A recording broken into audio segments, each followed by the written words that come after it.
Abraham mengampiri Siti Hajar tanpa pernikahan. Karena apa? Ya memang di zaman itu budak itu tidak perlu dinikahi gitu loh. Budak itu dalam kuasa tuannya, kuasa majikannya. Makanya kalau dihamilin juga ya nggak masalah tanpa dinikahi gitu loh. Apakah itu berzina? Pada zaman itu tidak ada kata zina di situ. Karena seorang hamba boleh tuannya berkuasa. Makanya namanya hamba itu tuannya itu berkuasa atas hidupnya, bahkan atas nyawanya. Tuannya itu berkuasa. Kamu tahu? Jadi tidak perlu dinikahin seorang hamba itu. Karena dia di dalam kekuasaan majikannya, di dalam kekuasaan tuannya. Kamu tahu nggak, tuannya itu nyawanya itu sendiri pun karena dia sudah dibeli, sudah dibayar menjadi budak. Jadi dia tidak berhak atas nyawanya sendiri pun sekalipun. Nggak perlu dinikahin. Apakah kalau nggak dinikah itu dia Abraham berzina? Jelas di situ belum ada kata zina di situ. Kalau memang berzina itu dalam apa ya, kecuali dia merebut istri orang atau apa, berzina. Karena hukum Taurat kan ada hukum Taurat di zaman Abraham sudah ada, Musa belum ya. Kan belum ada hukum apa tuh, jangan berzina, jangan membunuh, kan belum ada hukum-hukum itu kayaknya ya. Tetapi di zaman Abraham itu berlaku seorang budak dia boleh diperlakukan oleh majikannya sesuka hati majikannya lah. Makanya dia dihamili, dia beranak, dia dibuang, dia diusir keluar, ya nggak masalah, terserah majikannya. Kalau majikannya nggak berkenan, ya diusir. Ya buktinya diusir kan, diusir karena dia memang statusnya hamba. Makanya dia tidak mempunyai wewenang atau kuasa seperti Sarah. Sarah itu istri sah. Makanya Tuhan mengadakan perjanjian dengan Abraham melalui istrinya yang sah itu, gitu loh. Karena melalui itulah Abraham berjanji bahwa keturunan Abraham yang disebut keturunan Abraham adalah dari istrinya Sarah itu. Karena Tuhan merencanakan dengan istrinya yang sah itu, bukan dengan babunya. Sarah itu babunya. Walaupun tidak ada istilah zina di situ, tetapi itu pada zaman itu orang boleh menggauli babunya. Makanya sekarang di Arab itu kamu lihat di Timur Tengah itu orang Indonesia banyak itu menjadi TKW di sana. Nah, dia dihamili apa perlu dinikahin nggak? Nggak perlu dinikahin karena begitulah hukum orang itu. Jadi banyak nggak orang Indonesia yang hamil melahirkan pulang ke Indonesia di Arab sana? Banyak. Karena Arab itu sebenarnya masih hukum jahiliyah. Jadi omong kosong kalau Muhammad itu membawa membawa terang atau membawa menyempurnakan. Anda lihat di Arab kayak mau, bahkan orang Arab di Indonesia itu loh, perempuan Indonesia dikontrak untuk memuaskan seksnya. Itulah budaya orang Arab itu.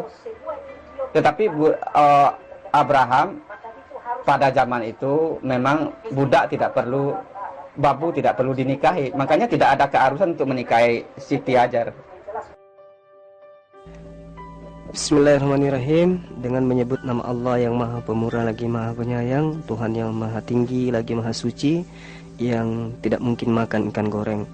Pak Baut sebagai murtadin, memang mulut Pak Baut itu memang seperti mulut asu ya kalau orang bilang ya, karena Anda itu berbicara tidak sesuai dengan fakta yang ada.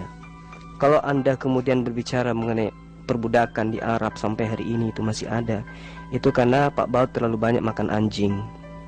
Jadi bicaranya pun menggonggong layaknya anjing yang tidak tahu apa yang dia suarakan. Jadi begini Pak Baut, ketika Anda menuduh bahwa Hagar itu budak, ya, itu artinya bahwa Pak Baut itu memang tidak waras. Karena Hagar itu adalah anak seorang raja. Dia adalah anak seorang Fir'aun, raja di Mesir. Artinya Hagar itu adalah seorang yang sangat mulia. Dia putri dari seorang raja. Dia adalah putri kekaisaran atau kerajaan di Mesir. Berarti Pak Baut ini memang otaknya sudah tidak berfungsi baik. Ya, tidak ada ceritanya Mesir diperbudak oleh Israel. Tidak ada, Pak Baut. Yang ada Israel diperbudak oleh Mesir. Sejak kapan Hagar itu menjadi budak? Yang ada orang Mesir yang menjadi budak. Itu yang perlu Pak Baut pahami.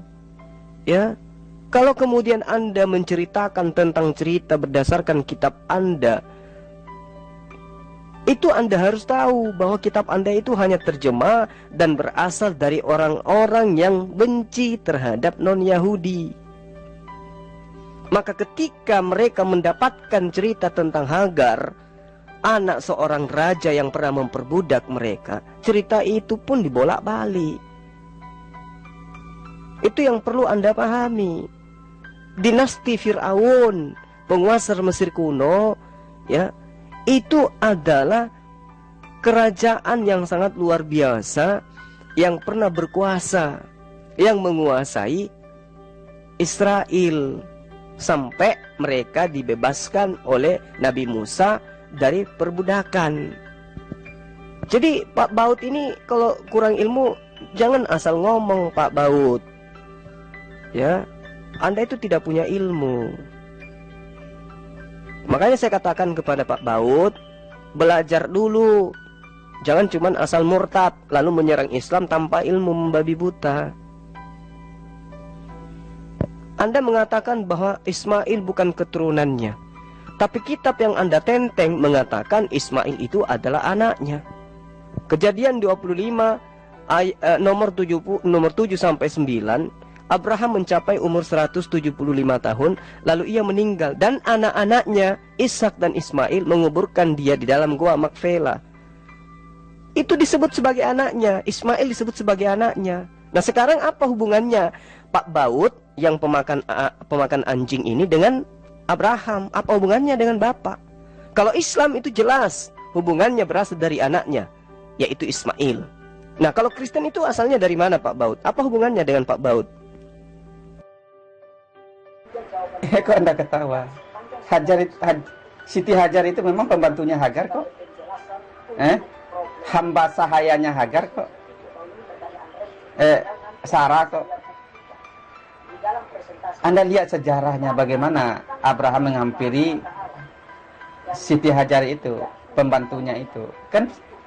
Kan Sarah yang menyuruh Abraham menghampiri Siti Hajar itu loh. Kok Anda ketawa? Apa Anda tidak tahu ya? Memang Ismail itu adalah anak babunya, anak dari babu. Karena Siti Hajar itu adalah babunya yang bekerja di rumah tangga Abraham. Dan Sarah menyuruh Abraham menghampiri Hagar itu supaya meneruskan keturunan bagi Sarah. Tetapi karena Hagar ini berlagu, dia merasa wah nyonya saya mandul, nggak punya keturunan. Gua bisa hamil dari tuan Abraham. Dia ngejek-ngejek. Akhirnya Sarah nyuruh usir. Kenapa? Coba Anda pikir, kenapa Sarah diusir dari rumah Abraham? Coba. Padahal kan kalau Anda katakan, oh Siti Hajar itu kan suami istrinya. Kalau memang istri sepadan dengan Sarah, berarti apa hak Sarah mengusir-ngusir istri Abraham? Ya boleh dong serumah, karena kan setara dengan Sarah. Karena nggak setara, dia babu itu di zaman dulu, babu itu boleh diperlakukan sesuka hati majikannya. Bahkan sampai sekarang Anda lihat di Arab, di Timur Tengah itu banyak orang-orang TKI Indonesia jadi babu di sana, pulang-pulang bawa anak. Pak Baut mengatakan bahwa Hagar itu adalah anak budak, dan sebagai budak itu tidak perlu dinikahi. Makanya Hagar langsung aja dijadikan istri tanpa dinikahi menurut Anda kan? Langsung dihampiri menurut Anda. Oke, itu menurut buku yang Anda pegang sekarang. Buku yang sakit hati, yang empunya sakit hati terhadap mantan majikannya. Siapa mantan majikannya? Ya Hagar. Hagar itu orang Mesir, dia adalah anak dari kerajaan Mesir. Dia anak dari raja Mesir. Berarti Hagar itu adalah mantan majikan dari orang Israel. Itu yang benar, Pak Baut. Nah, sekarang saya ingin tahu, tunjukkan di dalam kitab yang Anda rampok dari Bani Israel, ada prosesi pernikahan sah antara Abraham dengan Sarah. Tunjukkan kepada saya. Pernah tidak Abraham menikah sah dengan Sarah? Silakan. Astagfirullah, sesat betul ajaran Kristen. Anda tidak mengerti sejarah. Anda tidak mengerti situasi. Memangnya pada zaman itu sudah ada ajaran Kristen? Di zaman Musa saja, di zaman Abraham saja belum ada hukum Taurat. Woi, bangun. Itu di zaman Abraham kan baru dipanggil keluar dari zaman di mana keluarganya penyembah tidak mengenal Tuhan. Abraham dipanggil keluar dari kampung halamannya ke suatu negeri. Itu kan belum ada hukum-hukum yang Tuhan tetapkan gitu loh. Kok Anda katakan di Kristen zaman dulu gitu loh? Gimana cara berpikir Anda ini? Ini kan peristiwa perjalanan hidup anak manusia bersama Tuhan gitu loh. Kan kesininya kan berkembang. Ada hukum Taurat akhirnya kan. Tidak boleh mengingini, tidak boleh bercerai, tidak boleh berzina, tidak boleh membunuh, tidak boleh menyembah berhala, tidak boleh menyembah ilah asing. Kan dibuat hukumnya. Kamu mengatakan astagfirullah. Ternyata Kristen itu mengajarkan begitu rendahnya babu, begitu rendahnya wanita. Itu di zaman dahulu belum ada hukum loh. Ini kan bercerita di zaman Abraham ini. Belum ada siapa? Belum ada Musa kan? Belum ada hukum Taurat ini kan? Tetapi sekarang apa? Di zaman Yesus sudah ada orang tidak boleh bercerai, orang tidak boleh poligami. Itu di zaman Yesus. Arab negeri Mekah ada orang mengaku-ngaku dapat wahyu dalam gua. Wanita diperlakukan seperti binatang. Hanya anjing, kambing ya, yang satu jantan banyak betina. Dan itu diajarkan dalam agama Islam sudah seperti binatang. Wanita itu udah seperti pemuas nafsu saja. Kalau laki-laki itu bernafsu, mencintai, menyukai 1, 2, 3, 4 wanita boleh. Syaratnya gampang, asalkan bisa berlaku adil. Misalnya pusakanya itu loh, pusakanya itu dibagi rata gitu loh, Satu malam masuk ke lubang ini, malamnya lain ke lubang berikutnya. Bayangkan aja, udah seperti binatang, udah seperti anjing, sudah seperti kambing. Satu jantan banyak betina. Itu yang Anda katakan, Islam memuliakan wanita, Islam memuliakan membawa terang, Muhammad membawa menyempurnakan. Apa yang disempurnakannya? Dari zaman dulu saja Tuhan tidak mengajarkan orang poligami. Poligami itu kan atas kemauan. Kayak Abraham poligami, apakah perintah dari Tuhan? Tidak kan? Tetapi kenapa Arab negeri Mekah ini mengajarkan poligami? Udah kayak binatang. Wanita itu udah seperti sawah dan ladang aja dipekerjakan untuk bercocok tanam katanya, untuk memuaskan nafsunya. Kalau dia rasa punya duit, rasa mampu, berlaku adil, udah kawin itu banyak wanita itu. Udah seperti kebo aja, udah seperti sapi aja. Anda katakan Islam itu Kristen merendahkan seperti tidak menghargai banyak. Anda katakan ajarnya sangat jelek macam-macam. Memangnya sudah ada ajaran Kristen pada masa itu? Orang ajaran hukum Taurat aja belum ada pada saat itu. Coba tunjukkan di ajaran Yesus tidak boleh poligami. Pak Baut, ya, pelahap anjing, tolong tunjukkan kepada saya, Pak Baut. Ajaran Yesus tidak boleh poligami. Saya tunggu, silakan. Coba tunjukkan di ajaran Yesus tidak boleh poligami. Pak Baut, ya, pelahap anjing, tolong tunjukkan kepada saya, Pak Baut. Ajaran Yesus tidak boleh poligami. Saya tunggu, silakan. Orang itu mempercayai Yesus sebagai Tuhan dan Juru Selamat. Terus dia tetap mencuri, dia tetap berbuat dosa, dia tetap merokok. Terus apa lagi? Apakah penebusan Yesus hilang untuk orang ini? Ya tentu tidak. Karena ada ayat lain yang berbicara. Sebab setiap orang, setiap perbuatan nanti akan diuji dalam pengujian. Apakah dia membangun imannya di atas jerami, atau di atas batu, atau di atas emas murni? Kalau imannya dibangun atas dasar api jerami, misalnya perbuatan yang nggak baik, taruhlah perbuatan-perbuatannya yang tidak memuliakan Tuhan. Jadi perbuatan sendiri ya pahalanya, perbuatannya itu akan angus. Dia seperti orang yang keluar dari api. Karena perbuatannya semuanya buruk. Seperti jerami kan terbakar dalam pengujian api. Tetapi dia sendiri selamat nggak? Kita menyatakan dia selamat. Tetapi dia seperti orang yang keluar dari api pengujian. Tidak mendapatkan apa-apa. Jadi kalaupun dia masuk surga, dia jadi penghuni surga gembel gitu. Tidak mempunyai kehormatan, tidak mempunyai kemuliaan. Karena perbuatannya itu tidak menyertai dia. Karena selamat itu bukan hasil perbuatan, tetapi hasil karunia Tuhan. Jadi kalau dia mengakui dia selamat, dia ditebus oleh Tuhan, dia selamat.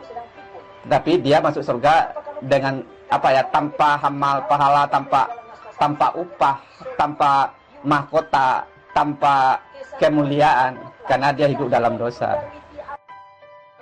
Baut, tunjukkan kepada saya ajaran Yesus larangan poligami. 1. Kedua, terkait dengan tuduhanmu tadi terhadap Hagar, kamu harus tahu, Hagar itu adalah anak raja. Sarah anak siapa? Di mana Sarah orang tuanya jadi raja? Gak ada. Orang tuanya Sarah itu justru adalah yang diperbudak nantinya oleh Mesir, yang kemudian dibebaskan oleh Nabi Musa. Itu yang perlu Anda pahami. Nah, sekarang tunjukkan kepada saya mana kemudian ajaran Yesus larangan poligami. Ada nggak? Jadi kalau ngomong itu Pak Baut, pakai otak. Jangan hanya pakai lemak babi. Silakan. Ya jelas, Arab itu mendunia sifat keledai liarnya. Ya. Kalau Anda katakan Israel itu cuma 12 suku. Tetapi walaupun Israel 12 suku, dihadang oleh seluruh persekutuan negeri Arab. Jadi Arab itu berkumpul untuk menyerang Israel, tetapi Arab tidak mampu karena Arab itu otaknya dungu, karena dia pikirnya selangkangan terus. Makanya nggak bisa menghadapi orang Israel walaupun hanya sedikit. Nah, sekarang Anda bela-belain Israel yang menghujat mati-matian Tuhan Anda. Israel membuat sebuah kitab, ya. Kemudian di dalam kitabnya itu dituliskan Yesus kelak akan direbus di atas tinjak mendidih di neraka. Sekarang Anda sanjung-sanjung. Saya ingin tahu Pak Baut, apa sih hubungannya Pak Baut dengan 12 suku Israel? Ada nggak hubungannya? Agak ajaran kah? Atau darah kah? Atau apa hubungannya antara Pak Baut dengan 12 suku Israel atau dengan Kristen? Jawab. Entah si penyesat penipu ulung ini ya, Tuhan akan mendatangkan kesesatan kepada Anda. Karena ada ayat sebelum 2 Tesalonika 2 ayat 11 itu ada ayat 10-nya. Ayat 9-10 berbunyi apa? Sebab mereka menolak kebenaran yang dapat menyelamatkan mereka. Yesus adalah kebenaran yang dapat menyelamatkan manusia.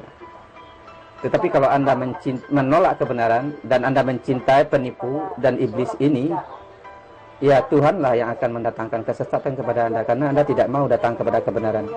Terang itu sudah ada, tapi Anda maunya hidup dalam kegelapan. Makanya Tuhan mendatangkan kesesatan kepada Anda. Hati-hati Anda. Kalau Tuhan mendatangkan kesesatan kepada Anda, waduh, itu sangat mengerikan hidup Anda nanti. Coba tunjukkan kepada saya, Pak Baut, dengan cara apa Yesus menyelamatkan manusia? Jawab. Kok Anda katakan omong doang? Jelas tadi oleh kasih karunia kamu diselamatkan. Itu pemberian Allah. Itu bukan perbuatan. Jadi selamat itu adalah pemberian Allah. Lalu dia menerima pemberian, dia selamat, dia percaya Yesus itu telah menggantikan hukumannya dia, dan dia diselamatkan. Dia percaya akan karya Tuhan. Dia selamat nggak? Selamat. Terus Anda mengatakan, tetapi dia tetap berdosa, membunuh, berzina. Apakah keselamatannya hilang? Kan saya bilang tidak. Itu kan perbuatan. Dosa perbuatan nggak? Berbuat baik perbuatan nggak? Itu semuanya perbuatan. Bukan karena itu dia selamat. Tetapi kalau dia selamat di dalam Tuhan, perbuatan baiknya dihitung sebagai upah. Bukan karena dia berbuat baik dia selamat, tetapi karena dia percaya Yesus. Tetapi kalau dia tidak berbuat baik, dia tetap selamat, tetapi perbuatan baiknya tidak ada, dan dia masuk surga tanpa mahkota kemuliaan, karena dia perbuatannya semuanya tidak ada yang bisa diberi upah gitu loh. Keselamatan tidak hilang. Jawab aja dulu, Baut. Yesus menyelamatkan manusia dengan cara apa, Baut? Sekarang kan saya sudah kenal dengan setan yang ngaku-ngaku Tuhan ini loh. Jadi jelas ya. Jadi siapa yang iblis itu ya, yaitu penipu ulung itu. Dia ngaku-ngaku maha kuasa, tetapi apa yang dilakukannya? Menipu. Gelarnya apa? Allahu khairul makirin. Dia penipu terbaik. Siapa yang menandingi tipu Allah SWT? Tidak bisa, makanya banyak seluruh bangsa-bangsa yang dia tipu, bukan satu bangsa. Oke, Pak Baut menuduh Allah itu penipu. Nggak apa-apa, ya nggak masalah. Karena Pak Baut kan orang kafir, nggak masalah Anda menuduh seperti itu. Nah sekarang, siapa yang menyuruh Pak Baut menyembah Yesus? Jawab ini, silakan. Berbeda lah. Kalau Anda mencintai dusta lebih dari kebenaran, Tuhan akan mendatangkan kesesatan kepada Anda. Karena Anda tidak mencintai kebenaran loh. Kalau Anda tidak mencintai kebenaran, kalau Anda mencintai dusta lebih dari kebenaran, ya Tuhan akan mendatangkan kesesatan itu. Tetapi apakah Allah SWT itu mencintai kebenaran? Tidak. Allah SWT itu mendatang. Tetapi Allah SWT itu menyesatkan siapa yang dia ingin sesatkan, gitu loh. Allah SWT itu menginginkan memenuhi neraka dengan jin dan manusia. Jadi Anda lihat motivasi setan yang ngaku-ngaku Tuhan ini beda. Sedangkan Tuhan tidak menginginkan satu manusia pun binasa. Tidak menginginkan satu manusia pun masuk neraka. Sedangkan iblis yang ngaku-ngaku maha kuasa ini ingin memenuhi neraka dengan jin dan manusia. Motivasinya berbeda. Sedangkan Allah SWT itu membuat penyesat, mengirim setan-setan untuk menghasut manusia berbuat maksiat. Dan dia pelihara jin-jin, dia pelihara setan-setan. Dia buat penjahat-penjahat besar dan penipu-penipu. Jadi dia menipu manusia, dia sesatkan manusia, dia sesatkan siapa yang dia ingin sesatkan. Bukan karena manusia itu mencintai kejahatan, mencintai dusta, mencintai bukan karena manusia itu berbuat jahat. Tuhan Allah SWT ini menyesatkan manusia. Allah SWT itu ingin menyesatkan siapa yang dia mau ingin sesatkan. Sedangkan Tuhan yang benar ini ya, Tuhan yang benar. Anda diberi Injil, Anda diberi terang supaya Anda hidup dalam terang itu. Tapi kalau Anda tidak mau hidup dalam terang itu, Anda suka kegelapan, ya bagaimana? Apakah Tuhan harus memaksa Anda? Tuhan tidak memaksa orang. Kalau Tuhan menjadikan manusia itu seperti robot, ya bisa saja kan di on off. Kalau begitu ya Adam begitu mau mengambil buah itu, di off in gitu loh, nggak jadi diambil, dia kaku gitu. Ya nggak begitu. Tuhan memberi pilihan kepada manusia. Kalau kamu hidup dalam terang Tuhan, ya kamu diselamatkan. Kalau kamu menerima Injil, kekuatan Allah dapat menyelamatkan kamu. Tetapi kalau kamu mencintai dusta lebih dari kebenaran, ya Tuhan mendatangkan kesesatan kepada kamu. Karena kamu tidak mau datang kepada terang Tuhan, gitu loh. Jawab aja dulu, Baut. Siapa yang mengajarkan kamu menyembah manusia bernama Yesus? Jawab dong. Ada Bang Jul Upil ini menanggapi. Terima kasih Bang Jul menanggapi PN saya. Bang Jul mengatakan bahwa Hagar itu adalah mantan majikan. Karena Anda mengatakan Hagar itu adalah orang Mesir. Entah benar atau tidak, itulah apa ya, pendapat Anda, asumsi Anda. Nah, jadi Bang Jul mengatakan jelas, si apa, Sarah mengatakan, Abraham, ampirilah hamba saya itu. Anda mengerti kata hamba saya? Itu artinya Agar itu pembantunya Sarah. Mau dia orang Mesir, mau orang Arab, maupun dia orang Moab, tetapi dia di rumah Abraham statusnya adalah babu. Ya, apakah seperti asumsi Bang Jul mengatakan karena Sarah mengusir Agar karena sakit hati? Ya ampun. Ya oke lah, ini kan Bang Jul kan selalu berasumsi. Bang Jul katakan lah itu karena sakit hati. Jelas di situ Agar diusir oleh Sarah karena Sarah ini merendahkan nyonyanya, makanya dia diusir. Ya, kalau memang posisi Hagar itu kuat, tentu kalau memang Hagar itu setara kedudukannya, sama-sama istri yang sah, tentu dia akan dipertahankan oleh Abraham. Bahkan Tuhan ikut intervensi kepada Abraham waktu Sarah mengusir Agar. Apa kata Tuhan? Kan Abraham nggak senang gitu loh. Bahkan Abraham mengajukan Ismail, Tuhan, sekiranya Ismail berkenan padamu. Tidak, kata Tuhan. Tetap yang akan menjadi ahli warismu adalah yang dari istrimu nanti, yaitu dari Sarah. Tetapi dengarkanlah apa yang dikatakan Sarah itu. Lakukanlah seperti apa yang diminta Sarah itu. Makanya Abraham tidak berkutik.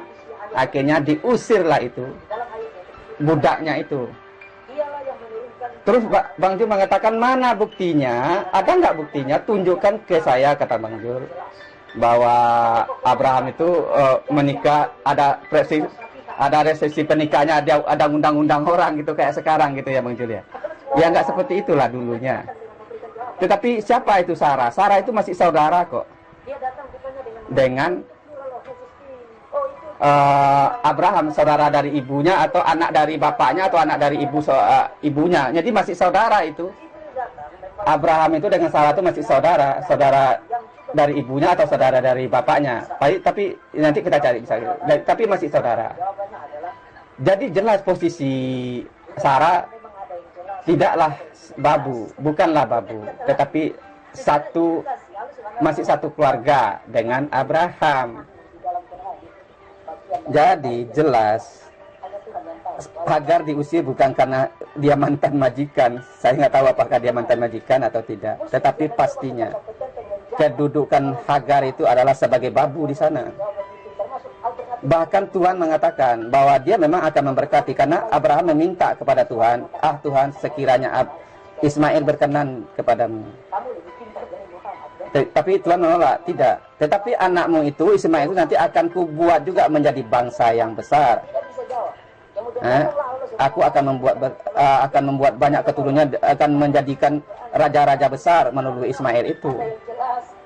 Tetapi lakunya seperti keledai liar, itu loh ya. Jadi itu sudah dinubuatkan. Abang Jul lihat anak cucu keturunan Ismail itu semua lakunya keledai liar. Bahkan di Indonesia ada yang mengaku keturunan Nabi, keturunan cucu Nabi, yaitu siapa tuh? Habib Bahar. Saya pernah lihat videonya bagaimana orang Indonesia, santri-santri Indonesia, muslim Indonesia mencium kaki Habib Bahar yang bau itu. Bagaimana orang Indonesia direndahkan oleh orang Arab kurang ajar itu. Tetapi itulah orang Muslim asalkan Arab, wah itu keturunan Nabi, itu udah pasti bermoral baik. Inilah yang tidak disadari oleh orang Muslim Indonesia. Baut. Kau tidak usah panggil saya Bang Zul. Gak usah. Kamu jangan munafik. Kamu sudah menyebut Allah itu sebagai penipu dan seterusnya. Kotori aja terus mulutmu. Kamu gak usah sopan seperti manusia. Ya bicaralah seperti layaknya hewan. Tidak usah kau berbaik-baik panggil abang saya. Saya tidak butuh panggilan abang dari seekor binatang seperti kamu, Baut. Bicaralah sesuka hati kau. Ya, puaskan kebencianmu terhadap Islam, terhadap Allah yang telah menciptakan kamu. Sekarang kamu mengatakan bahwa Hagar itu budak. Dan yang kau katakan sejarah adalah terjemah dari sebuah buku yang memang buku itu penulisnya, pengarangnya benci terhadap Mesir, benci terhadap non-Israel, apalagi yang pernah memperbudak mereka. Kamu tahu tidak, buku Septuaginta yang kau jadikan sekarang perjanjian lama itu dituliskan di abad ketiga sebelum Masehi, jauh setelah Musa membebaskan Bani Israel dari perbudakan orang tua Hagar. Maka tidak mungkin kemudian korban yang mengatasnamakan mereka budak, orang-orang yang nyata adalah budak dari kerajaan Mesir, tidak mungkin kemudian membuat sebuah buku memuliakan orang yang pernah memperbudak dia. Tidak mungkin. Maka wajar kemudian kalau yang kau katakan sejarah memutarbalikkan Hagar di situ disebut sebagai apa? Sebagai apa kau bilang tadi? Sebagai budak dan seterusnya. Wajar. Tidak mungkin Hagar ditulis di sebuah buku karangan sebagai anak raja, nggak mungkin. Kenapa? Karena Hagar ini orang tuanya yang pernah memperbudak mereka. Itu yang perlu kau sadari, Baut. Kau jilat-jilat itu buku Septuaginta. Kau lupa buku Septuaginta pengarangnya menceritakan apa tentang Tuhanmu Yesus. Kamu sekarang jilat pantatnya pengarang Septuaginta itu. Tapi nggak apa-apa, Baut. Coba kau tunjukkan kepada saya, Baut, prosesi nikah resminya Abraham dengan Sarah. Saya ingin tahu di mana di dalam buku karangan kamu itu tertulis Abraham nikah resmi dengan Sarah. Saya ingin lihat. Tunjukkan.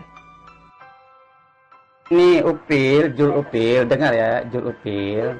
Yesus menyelamatkan manusia dengan cara apa? Itu kan yang Bang Jul Upil tanya. Yesus menyelamatkan manusia dengan cara apa? Dengan cara mengorbankan dirinya. Dia menggantikan hukuman manusia itu. Seharusnya manusia itu yang terhukum dan Yesus mau menggantikan itu. Dengan cara itulah Yesus menyerahkan nyawanya bagi domba-dombanya. Dengan cara itulah Yesus menyelamatkan manusia. Nah, sekarang coba kita lihat siapa yang ditipu oleh iblis. Kamu atau saya? Tuhanmu yang iblis atau saya yang iblis? Tunjukkan kepada saya ajaran Yesus yang mengatakan bahwa dia menyelamatkan manusia dengan cara bunuh diri atau mati di tiang salib. Tunjukkan, silakan. Saya menuduh atau fakta, Bang Jo. Allah itu sendiri bergelar Allahu Khairul Makirin. Bahkan dia mengaku menyerupakan Isa Al-Masih dengan orang lain. Itu penipuan nggak? Ada nggak orang yang tertipu di situ? Penipu nggak ala SWT itu? Kok saya menuduh, kata Bang Jul? Itu memang sifat ala SWT. Bang Jul lihat, dia mengaku Tuhan, tetapi dia berwatak setan. Karena hanya setan yang suka nipu-nipu, Bang Jul. Nah, jadi jelas ya, bukan saya menuduh. Terus Bang Jul mengatakan, coba katakan kepada saya. Coba siapa yang menyuruh saya menyembah Tuhan Yesus? Pernah nggak Tuhan Yesus melarang orang untuk menyembah dia? Bahkan muridnya Thomas waktu datang kepada Yesus, kan Thomas tidak percaya tadinya. Sebelum saya menyucukkan lambung saya kepadanya, saya tidak akan percaya kepada Yesus itu. Tetapi setelah Yesus bangkit, Yesus datang kepada Thomas. Sekarang cucukkanlah tanganmu ke lambung saya. Tetapi apa kata Thomas?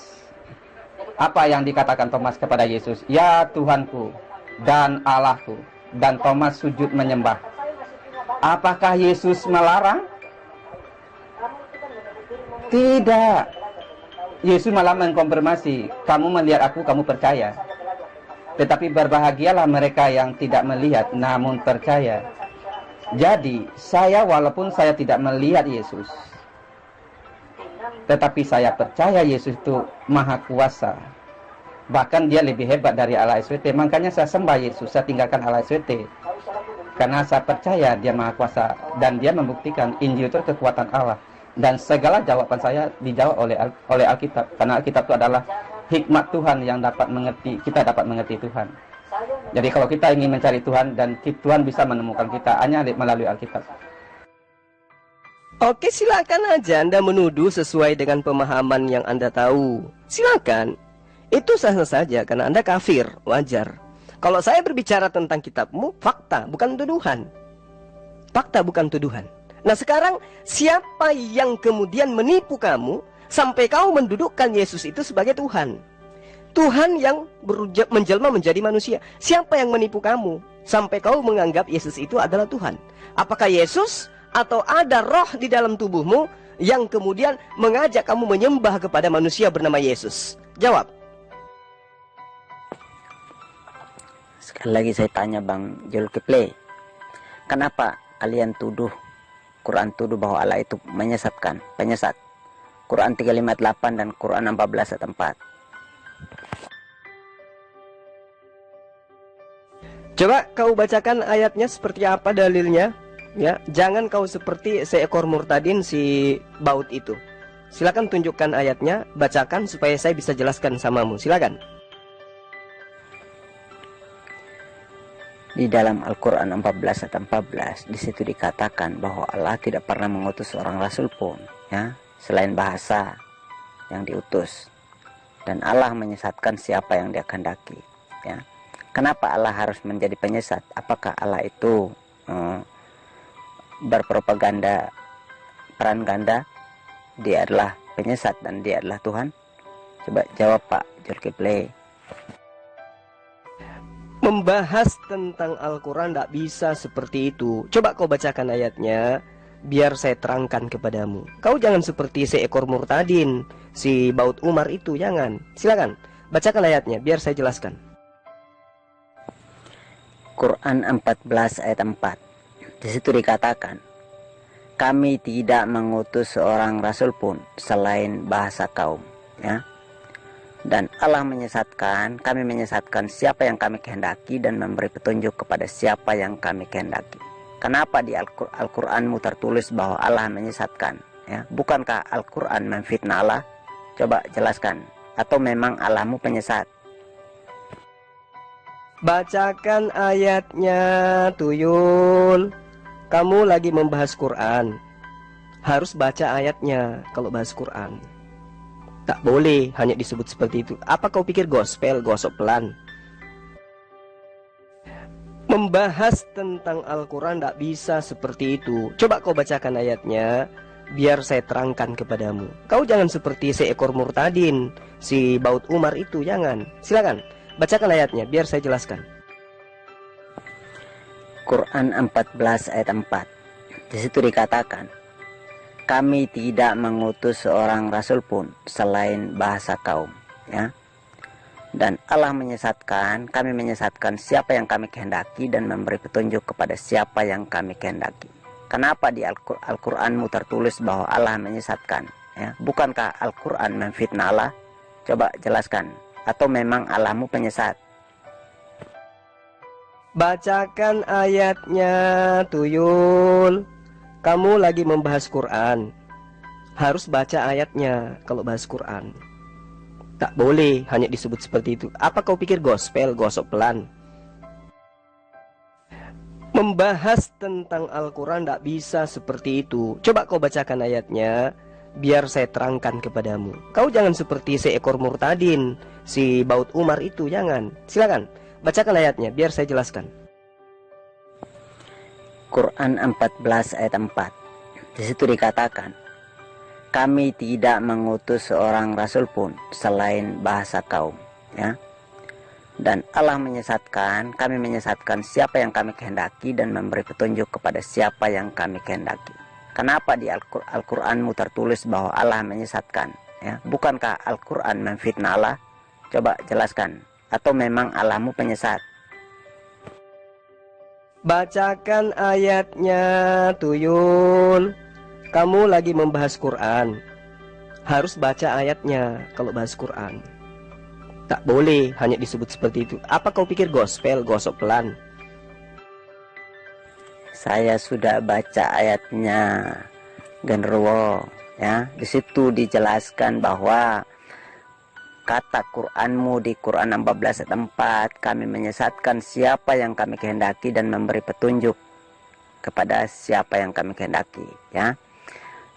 Jadi apakah Allahmu itu menyesatkan atau memang hanya dituduh Quran? Coba jelaskan, jangan mengelak, oke? Bahwa Allah tidak pernah mengutus seorang rasul pun, artinya di situ bahwa Muhammad bukan rasul di dalam Al-Quran. Allah hanya mengutus bahasa melalui Jibril, lalu disampaikan kepada warga Arab, salah satunya Muhammad. Kapan kamu bacakan? Coba bacakan, saya pingin dengar. Saya pingin dengar. Kamu jangan kayak di gereja, kamu lagi berdebat dengan orang yang paham Al-Quran. Karena itulah kemudian kamu bacakan ayatnya, biar saya dengarkan, kemudian saya jelaskan samamu titik persoalan yang kamu tidak pahami. Silakan. Jadi Bang Jul nggak mau saya panggil Bang Jul ini. Ya udah, saya panggil aja kamu tuh setan, ya, karena kamu menyembah setan. Ya kan? Ya Jul kan? Kamu kan anak setan. Karena kamu nggak mau saya panggil Bang Jul. Jadi begini anak setan, kamu penyembah penipu ulung. Kamu mengatakan ini sejarah tidak mungkin. Yang namanya sejarah ini buku. Kamu hanya berpikir seperti asumsi kamu sendiri. Alkitab itu jelas bukan sekedar buku sejarah, anak setan. Jelas Alkitab itu adalah firman Tuhan yang berisi sejarah juga di dalamnya. Bagaimana sejarah perjalanan anak manusia bersama Tuhan di dalam Alkitab itu. Tetapi kamu, karena kamu anak setan, kamu ingin peleset-pelesetkan seolah-olah buku itu hanya sejarah. Mana mungkin orang yang menulisnya mengatakan orang Mesir itu anak raja, menyanjung orang Mesir. Ini bukan sekedar sejarah, buku sejarah. Karena kamu anak setan, karena kamu nggak mau saya panggil Bang Jul, ya udah saya panggil anak setan. Ini bukan sekedar tentang sejarah, anak setan. Ini bicara tentang firman Tuhan, tentang bagaimana sejarahnya Abraham itu dan keturunannya disertai Tuhan, dan ada juga yang tidak menyangkal, tidak taat, dan itu terjadi dalam sejarah. Dan salah satunya Abraham, padahal Tuhan sudah mengatakan kepada Abraham bahwa nanti melalui istrinya ini dia akan menurunkan keturunan yang sangat besar. Kalau kan Tuhan mengatakan, Tuhan membawa Abraham ke melihat langit. Jikalau kamu bisa menghitung bintang, dan seperti itulah nanti banyaknya keturunanmu. Jikalau kamu bisa menghitung pasir di pantai, seperti itulah nanti banyaknya keturunanmu. Nah, tetapi apa? Karena ketidaksabaran dari Abraham, Abraham sabar sih sebenarnya, karena dia terkenal sabar. Tetapi ketidaksabaran istrinya Abraham, dan istrinya Abraham ini membawa menyuruh menghampiri hamba sahayanya, yaitu Hagar.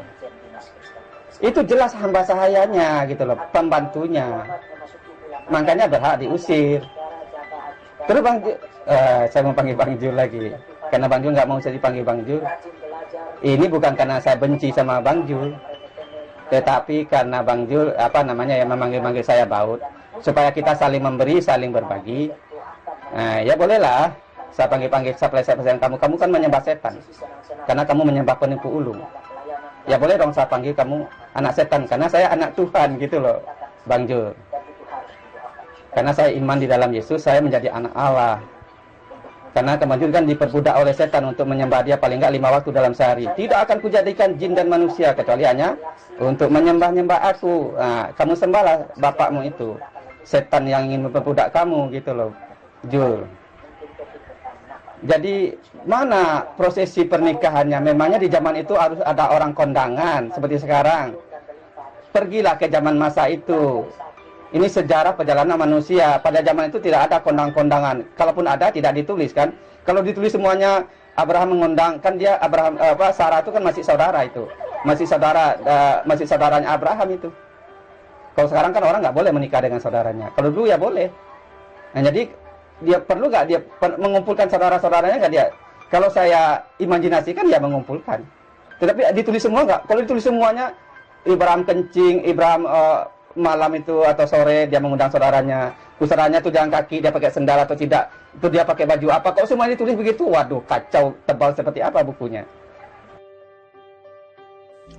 Nah, lebih baik begitu, supaya kelihatan aslimu. Jadi kamu gak usah munafik, panggil saya bang, sok sopan. Seekor binatang kayak kamu itu tidak perlu kemanusiaan, tidak perlu menempatkan diri seperti manusia. Binatang ya binatang aja, Baut. Ya, sebagai murtadin kau kan binatang. Kau menghujat Allah. Manusia tidak mungkin menghujat Allah sehujat itu. Makanya saya katakan kau itu binatang, tidak pantas kau panggil saya bang. Nggak usah Baut. Nggak perlu, saya nggak perlu penghargaan dari seekor binatang kayak kamu. Mohon maaf saya harus katakan itu. Jadi perlihatkan aja sisimu yang asli. Nggak usah kau sopan-sopan. Saya juga tidak butuh sopan dari seekor hewan kayak kamu, ya. Jadi begini Baut, kalau kau katakan bahwa Septuaginta itu adalah firman Tuhan, berarti apa yang diceritakan di dalamnya itu adalah sebuah cerita yang tidak akan mungkin kemudian bertentangan dari satu ayat dan ayat yang lain. Sementara kitabmu menerangkan berbagai macam pertentangan di dalamnya. Firman Tuhan tidak akan mungkin menceritakan sesuatu yang sangat porno di dalamnya. Firman Tuhan tidak akan mungkin menghujat para nabi di dalamnya. Sementara buku yang kau anggap kitab, di dalamnya itu penuh hinaan terhadap para nabi. Jadi ya kamu harus belajar lah. Meskipun kau itu pernah menjadi manusia, minimal masih ada rasa untuk belajar. Nah, sekarang saya tanya samamu. Supaya kamu itu bisa kembali seperti manusia, Baut. Tunjukkan sejarahnya di dalam buku yang kau anggap firman Tuhan. Abraham menikah secara sah dengan Sarah. Silakan. Karena Anda saya kafir kata Anda. Silakan saja menuduh. Menuduh atau membuktikan. Jul. Saya menuduh Allah itu penipu atau membuktikan. Allah Isa itu mengaku nggak dia menyerupakan Isa Al-Masih dengan orang lain? Itu menipu nggak? Menipu, Jul. Kalau dia memang Tuhan, tidak perlu melakukan itu. Tipu-tipu itu adalah perbuatan setan. Kalau dia ingin menyamakan Isa Al-Masih, dia cukup diangkat Isa Al-Masih, bisa nggak? Bisa, katanya diangkat ke sisinya. Ngapain juga harus punya tipu-tipu? Karena setan ini ingin membuat tipu daya. Katanya Yesus tidak disalib. Padahal sudah banyak bukti. Murid-murid Yesus melihat Yesus bangkit. Yesus datang kepada murid-muridnya. Bagaimana setan ini bisa memperdaya manusia seperti Anda? Anda katakan, oh Yesus yang matiku diserupakan. Terus Anda percaya.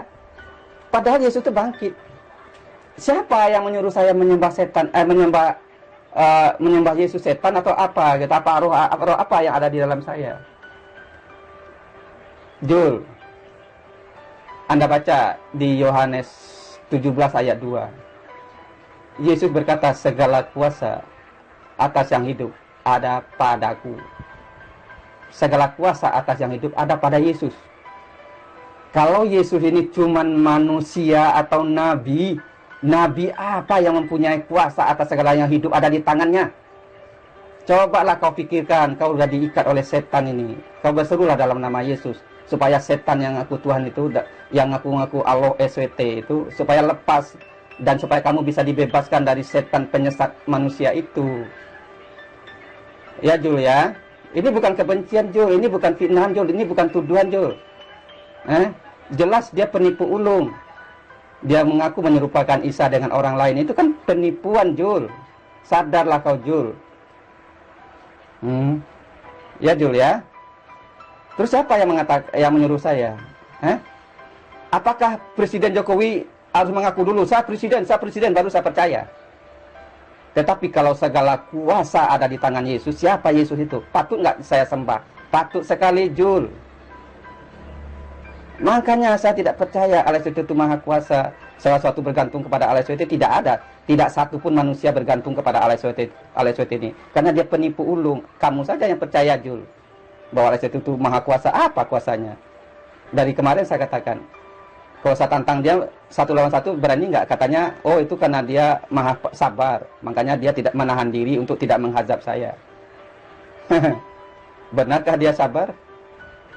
karena dia menahan diri atau karena dia memang tidak maha kuasa. Makanya saya buang, saya tinggalkan. Buat apa? Dia ngaku-ngaku menjadikan saya untuk menyembah-nyembah dia. Memangnya saya ingin sekali diperbudak oleh pencipta saya. Tidak seperti itu. Tuhan yang benar itu menjadikan manusia itu serupa dan segambar dengan dirinya untuk berkuasa di dunia ini, bukan untuk jadi budak Tuhan. Nah inilah saya katakan, Baut, kamu itu nggak ada ilmu, Baut. Kenapa kamu murtad? Karena kamu itu nggak waras. Kamu nggak ada ilmu sama sekali, saya katakan. Masih mending Allah masih menyerupakan Nabi Isa alaihissalam. Masih mending. Itu belum ada apa-apanya dibandingkan Hasem, Yotefafe, ancamannya terhadap Bani Israel. Sekali lagi saya katakan, masih mending, itu nggak ada apa-apanya, hanya menyerupakan. Dibandingkan ancaman Allah kepada Bani Israel atas kemurkaan Allah terhadap mereka. Ya, kamu itu nggak ada ilmu, ku bilang. Makanya kamu murtad. Andaikan kamu itu punya ilmu, kamu nggak akan mungkin murtad. Baca kitab yang kamu rampok dari Bani Israel, Amos 2 nomor 6 sampai seterusnya. Ya, Amos 6 nomor 14 dan seterusnya. Baca keseluruhan. Itu baru satu data, baru satu kitab, Amos aja. Bagaimana ancaman Allah kepada Bani Israel. Dengarlah dan peringatkanlah kaum keturunan Yakub. Kau ngerti keturunan Yakub, wahai Baut? Ngerti keturunan Yakub? Berarti ancaman Allah kepada siapa? Orang Israel, keturunan Yakub. Demikianlah firman Tuhan Allah, Allah semesta alam, bahwa pada waktu aku menghukum Israel karena perbuatan-perbuatannya jahat, aku akan melakukan hukuman kepada mesbah-mesbah Betel mereka, sehingga tanduk-tanduk mesbah itu dipatahkan dan jatuh ke tanah. Aku akan merobohkan balai musim dingin beserta balai musim panas. Hancurlah rumah-rumah gading dan habislah rumah-rumah gedang. Demikianlah firman Tuhan. Ini ancaman Tuhan terhadap orang Israel. Allah bahkan akan memusnahkan orang-orang Israel. Ya, itu yang perlu kamu pahami.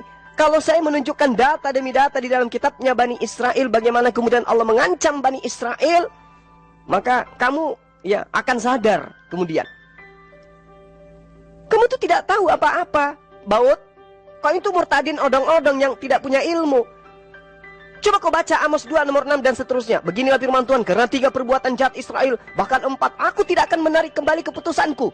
Oleh karena mereka menjual orang benar karena uang dan orang miskin karena sepasang kasut. Mereka menginjak-injak kepala orang lemah di dalam debu dan membolak-balikkan jalan orang yang sengsara. Anak ayah pergi menjamah seorang perempuan muda sehingga melanggar kekudusan namaku. Mereka orang Israel ini ya merebahkan diri di samping setiap mesbah di atas pakaian gadain. Orang dan minum anggur, orang-orang kena denda dan seterusnya di rumah Allah mereka. Padahal akulah yang memusnahkan dari depan mereka orang Amori, yang tingginya seperti tinggi pohon aras dan yang kuat seperti pohon tarbantin. Aku telah memunahkan buahnya dari atas akarnya. Padahal akulah yang menuntun kamu keluar dari Mesir. Akulah yang memerdekakan kamu dari perbudakan Mesir dan memimpin kamu ke 40 tahun lamanya di padang gurun, supaya kamu menduduki negeri Amori. Aku telah membangkitkan sebagian anak-anakmu menjadi nabi dan sebagian dari teruna-teruna menjadi nasir. Bukankah betul-betul begitu, hai orang Israel? Demikianlah firman Tuhan. Tetapi kamu memberi orang nasir minum anggur dan memerintahkan kepada para nabi, jangan kamu bernubuat. Sesungguhnya aku akan mengguncangkan tempatmu, wahai Bani Israel. Berpijak seperti goncangan kereta sarat dengan berkas gandum, wahai Bani Israel. Ancaman Allah itu sangat luar biasa terhadap orang Israel. Masih bagus-bagus di Al-Quran hanya diserupakan. Itu pun yang diserupakan orang-orang yang mau mencelakakan Nabi Allah. Dan kamu menuduh Allah kemudian sebagai penipu ulung. Inilah yang saya katakan, kamu itu murtad, karena kau memang itu otakmu tidak sehat. Ya, ancaman Allah kepada Bani Israel sangat luar biasa. Engkau membangkitkan cemburuku dan amarahku, wahai Israel, maka aku akan membangkitkan cemburumu dengan menggunakan yang bukan umat. Aku membenci, aku menghinakan perayaanmu, wahai Israel. Aku tidak senang kepada perkumpulan rayamu, wahai Israel. Sungguh apabila kamu mempersembahkan kepada korban-korban bakaran, wahai Israel, dan korban-korban sajianmu, aku tidak suka. Dan korban keselamatanmu berupa ternak yang tambun, aku tidak mau pandang. Jauhkanlah daripadaku keramaian nyanyianmu, wahai Israel. Lagu gambusmu tidak mau aku dengar lagi. Tetapi biarlah kejadian, keadilan tergulung-gulung seperti air dan kebenaran seperti sungai yang selalu mengalir. Apakah kamu mempersembahkan kepada korban sembelihan dan korban sajian selama 40 tahun di padang gurun itu, hai kaum Israel? Kamu akan mengangkut sakut rajamu dan kewan dewa bintangmu, patung-patungmu yang telah kamu buat bagimu itu. Aku akan membawa kamu ke dalam pembuangan jauh ke seberang Damsyik. Firman Tuhan yang namanya adalah Allah semesta alam. Ini adalah perkataan Allah di dalam kitab kau yang kau rampok dari agama lain. ancaman Allah kepada mereka. Datang Al-Quran menceritakan Allah menyerupakan mereka dengan Nabi Isa alaihissalam. Kau menghujat Allah, padahal kau itu buta. Kamu tuh nggak tahu apa-apa. Al-Quran mengatakan, wa makaru wa makarallah wallahu khairul makirin. Allah itu bukan pembuat tipu daya, bukan. Tapi Allah adalah pembalas tipu daya. Tipu daya orang dibalas. Dan Allah sebaik-baiknya pembalas tipu daya, bukan pembuat tipu daya. Otak kau itu error karena terlalu sering tidur sama babi.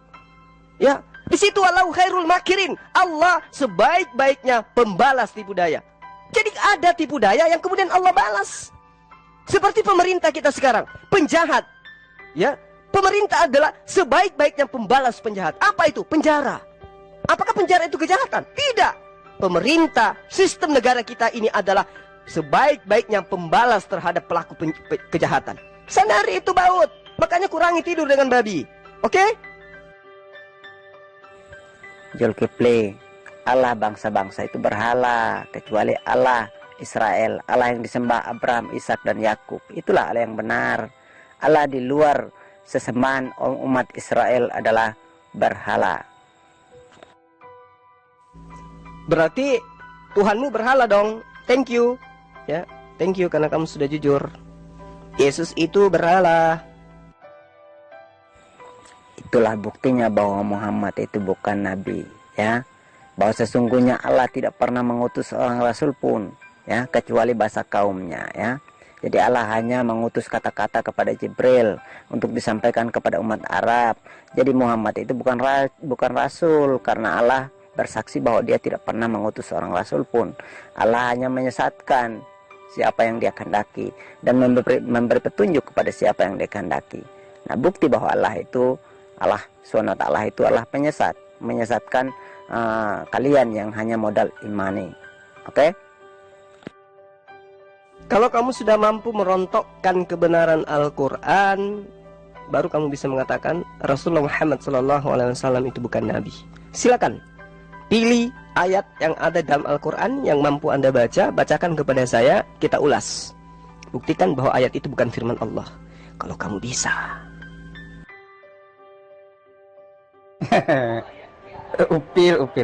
Jul Upil. Anda mengatakan saya tidak ada ilmu. Sebenarnya untuk mengenal setan ala SWT yang ngaku-ngaku Tuhan ini gampang sekali, nggak perlu banyak ilmu. Jul, nggak perlu banyak ilmu untuk mengenal setan ala SWT ini. Tuhan itu tidak mempunyai tipu-tipu. Masih mending kata Bang Jul bahwa ala SWT hanya menyerupakan itu tetap perbuatan tipu-tipu, Bang Jul. Bang Jul mengatakan bahwa Allah itu hanya membalas tipu-tipu. Apakah membalas tipu-tipu itu itu sebaik-baiknya pembalas tipu-tipu? Allah itu bukan penipu, kata Bang Jul. Dia menyerupakan Isa Al-Masih dengan orang lain, perbuatan tipu-tipu enggak? Pembalas tipu-tipu, siapa yang menipu Allah ini? Kan Allah ini pendusta, makanya dia bilang, orang kafir buat tipu-tipu, dia buat tipu-tipu. Siapa yang menipu Allah SWT ini? Justru Allah SWT itu menipu manusia. Padahal Yesus sendiri mati gitu loh. Sejarah membuktikan nabi-nabi, rasul-rasul Yesus, murid-murid Yesus yang ada pada waktu itu Yesus dibuktikan oleh Yesus sendiri. Yesus sendiri sudah menubuatkan sebelum Yesus mati, dia sudah menubuatkan bahwa saya akan mati dan saya akan bangkit. Kok Allah SWT mengatakan, yang mati itu diserupakan? Inilah perbuatan setan. Terus Bang Jul mengatakan, dia tidak menipu, dia hanya membalas tipu-tipu loh. Allah SWT itu bukan sekedar membalas tipu-tipu, dia mengadakan penjahat-penjahat besar dan penipu-penipu di setiap negeri. Kok Bang Jul katakan dia hanya sekedar membalas tipu-tipu? Dia tidak membalas tipu, dia pelaku tipu-tipu, dia penipu ulung. Tertipu nggak Bang Jul sama Allah SWT? Tertipu, katanya ya, Isa Al-Masih itu tidak mati. Di mana sekarang dia? Makan apa dia, Isa Al-Masih itu? Siapa itu Isa Al-Masih? Sebab Yesus mati. Yesus sendiri sebelum Yesus mati dia menubuatkan. Yesus mati disaksikan banyak orang di zaman Pontius Pilatus. Bang Jul katakan yang ditipu yang pantas mati itu juga orang durhaka. Siapa orang durhaka? Yudas. Yudas juga ada kuburannya.